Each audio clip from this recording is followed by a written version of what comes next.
Shakespeare نے کہا تھا کہ کچھ لوگ پیدا ہی عظیم ہوتے ہیں، کچھ اپنی انتھک محنت اور سٹرگل کی بدولت بلند مقام حاصل کر لیتے ہیں۔ محمد علی جناح جب پیدا ہوئے تو لوگوں نے ان کی عادات دیکھ کر کہہ دیا تھا کہ وہ بڑا ہو کر ایک عظیم انسان بنے گا۔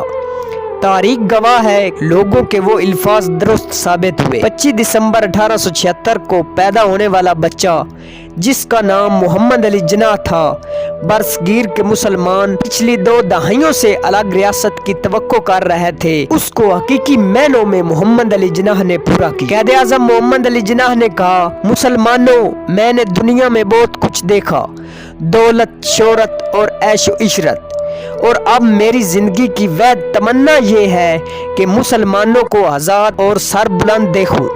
یہ انتھک محنت، مسلسل جدوجہد کا نتیجہ تھا کہ 14 اگست 1947 کو کہ مسلمانوں کو ایک الگ ریاست پاکستان کے نام سے حاصل ہوئی، جس کو آج ہم اسلامی جمہوریہ پاکستان کے نام سے جانتے اور پہچانتے ہیں۔ جب پاکستان معرض وجود میں آیا تو قائد کے یہ تاریخی الفاظ تھے، اس ملک پاکستان میں بسنے والے تمام لوگوں کو برابری کے حقوق میسر ہوں گے۔ پنڈت جواہر لال نہرو کی بہن مسز وجے لکشمی پنڈت نے کہا، اگر مسلم لیگ میں 100 گاندھی اور ابوالکلام ہوتے اور کانگریس میں صرف ایک جناح ہوتا تو ملک کبھی تقسیم نہ ہوتا۔